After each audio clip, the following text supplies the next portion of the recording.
औज़ु बिल्लाहि मिनश शैतानिर रजीम बिस्मिल्लाहिर रहमानिर रहीम अल्लाह जल्ल शानहू दे नाम दे नाल अल्हम्दुलिल्लाहि रब्बिल आलमीन वल आक़िबतुल लिल मुत्तकीन अस्सलातु वस्सलामु अला रसूलिहिल करीम।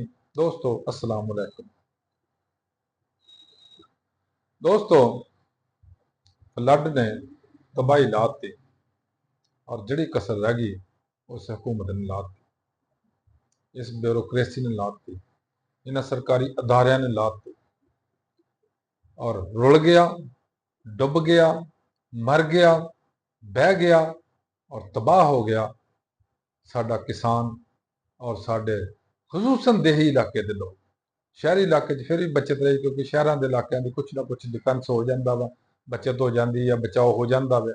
लेकिन पिंड दे पिंड रुड़ गए और हैरान कुन गल है कि साडे जिहड़ी मुक्तदरी आ वो हैलीकाप्टरां दे उत्ते सैरां करते हैं, उत्ते फिरते हैं, थल्ले की बन रहा। एक इंतहाई अफसोस की और दुख की गल है कि बहावलपुर की साइड से इन्ना फ्लड, इन्नी तबाही लथी आ, इन्ना नुकसान होया वे कि उत्थे तहसील पूरी दी पूरी दो तहसीलां जिहड़ियां वो समझ लो कि देही इलाका सारा बर्बाद हो गया। उत्थे लोगों नूं बचाउण वास्ते कोई सरकारी अदारा नहीं गया जिहड़े जाके उन्होंने फ्लड चों कढ़दे, उन्होंने रेस्क्यू करदे, उन्होंने बचा के बाहर कढ़दे। उहदा नतीजा की होया कि जिन्हां लोगों को प्राइवेट कश्तियां सी अपनी आज़ादी, उन्होंने लखां रुपया कमाया और लख लख रुपया ईवन लोगों को लैंदे सी उन्होंने बाहर कढ़ण दा। यानी जिन्हों एक पंजाबी च गल कहंदे ना, मरे नूं मारे शाहमदार। और ये लोगों ने उत्थे वो कमाई की आ, जे उन्होंने कोल बच गया सी बेचारिਆਂ को, जे उन्होंने अपने को कीमती चीज़ां लैके निकले वो इन्हां कश्ती वालियां लै गए।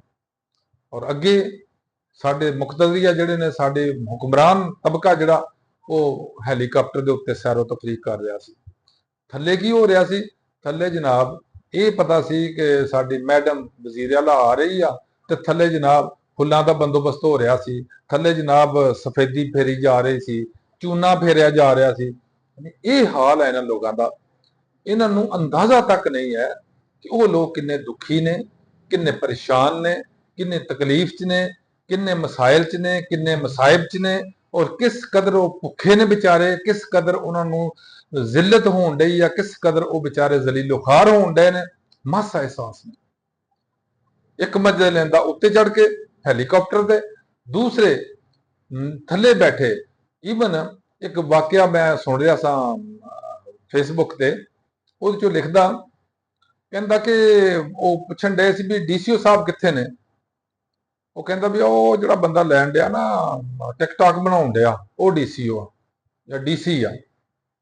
अच्छा, एक वाकया दसन डिया सी कि एक बंदा ਉਹਨੂੰ इस तरह दिखाउण डे भी रुड़दा आ रहा, ਉਹਦੇ कश्ती आ एक, ਉਹਦੇ हौली हौली जाण डिया तो कश्ती अल गया, कश्ती चढ़ के कहता डीसीओ साहब तुहाडी मेहरबानी, डीसी साहब तुहाडी मेहरबानी। कैसे तमाशे करते हैं, उन्होंने की पता डीसी कित्थे बैठा हो, उन्होंने की पता कौन मैनू कढ़ रहा इथों या किन्ने कश्ती भेजी आ। यानी जिन्ने भी सारे ड्रामे हो रहे हैं और इन्हां ड्रामियां ना की आ, सिर्फ टिकटॉक बनने और सिर्फ लोगों को दिखाया जाना और लोगों की अखां च मिट्टी पाई जानी।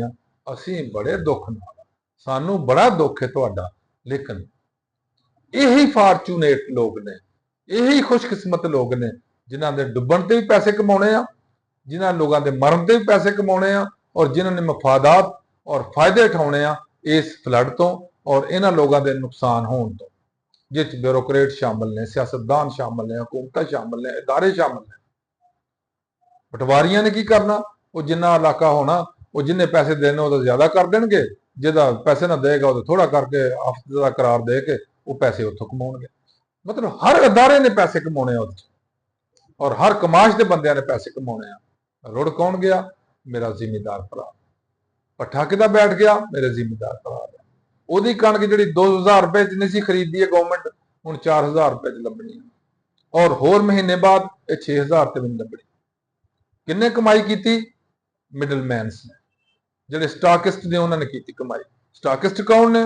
ਹਕੂਮਤ ਦੇ ਬੰਦੇ ਨੇ, ਸਿਆਸਤਦਾਨਾਂ ਦੇ ਬੰਦੇ ਨੇ, ਬਿਊਰੋਕਰੇਟਾਂ ਦੇ ਬੰਦੇ ਨੇ, ਜਿਹੜੇ ਪੈਸੇ ਕਮਾਉਂਦੇ ਨੇ ਔਰ ਇਹਨੂੰ ਸਭ ਕਰਦੇ ਨੇ ਅੱਗੇ। ਗਰੀਬ ਰੁੜ ਗਿਆ, ਗਰੀਬ ਮਰ ਗਿਆ, ਗਰੀਬ ਬਰਬਾਦ ਹੋ ਗਿਆ, ਨੋ ਮੈਟਰ। ਕਦੀ ਤੁਸੀਂ ਸੁਣਿਆ ਕਿ ਫਲਾਂ ਵਜ਼ੀਰ ਦਾ ਘਰ ਰੁੜ ਗਿਆ, ਜਾਂ ਫਲਾਂ ਮਸ਼ੀਰ ਦਾ ਮੁੰਡਾ ਰੁੜ ਗਿਆ, ਜਾਂ ਫਲਾਂ ਵਜ਼ੀਰ ਆਲਾ ਜਿਹੜਾ ਸੀ ਉਹਦੇ ਘਰ ਦੇ ਸਾਰੇ ਰੁੜ ਗਏ ਨੇ, ਜਾਂ ਉਹਦੀ ਜ਼ਮੀਨ ਖਰਾਬ ਹੋ ਗਈ ਆ, ਜਾਂ ਉਹਦੀ ਫੈਕਟਰੀ ਉੱਡ ਗਈ ਆ? ਇਹ ਤੇ ਆਪਣੀਆਂ ਜ਼ਮੀਨਾਂ ਬਚਾਉਣ ਵਾਸਤੇ, ਆਪਣੀਆਂ ਫੈਕਟਰੀਆਂ ਬਚਾਉਣ ਵਾਸਤੇ ਸਾਰੇ ਇਲਾਕੇ ਨੂੰ ਬਰਬਾਦ ਕਰ ਦੇਣਗੇ। ਇਹ ਉਹ ਕੌਮ ਨੇ ਜਿਹੜੇ ਪੂਰੇ ਦਾ ਪੂਰਾ ਢੱਗਾ ਕੁਰਬਾਨ ਕਰਦੇ ਨੇ ਸਿਰਫ ਆਪਣੀ ਇੱਕ ਵੋਟੀ ਵਾਸਤੇ। ਅੱਲਾਹ ਤਾਲਾ ਪਾਕਿਸਤਾਨ ਦੀ ਹਿਫਾਜ਼ਤ ਫਰਮਾਏ, ਅੱਲਾਹ ਤਾਲਾ ਸਾਡੇ ਤੇ ਆਪਣਾ ਕਰਮ ਫਰਮਾਏ, ਸਾਡੇ ਗੁਨਾਹਾਂ ਦੀ ਮਾਫੀ ਤਾ ਫਰਮਾਏ, ਔਰ ਇਹਨਾਂ ਨੂੰ ਅੱਲਾਹ ਤਾਲਾ ਹਦਾਇਤ ਦਵੇ ਤਾकि ਇਹਨਾਂ ਨੂੰ ਕੋਈ ਥੋੜੀ ਜੀ ਸ਼ਰਮ ਆਵੇ ਕਿ ਇਹ ਲੋਕ ਸਾਡੇ ਨੇ ਔਰ ਅਸੀਂ ਇਹਨਾਂ ਦੀ ਖਿਦਮਤ ਕਰ ਰਹੇ ਹਾਂ। ਅੱਲਾਹ ਹਾਫਿਜ਼। अस्सलाम।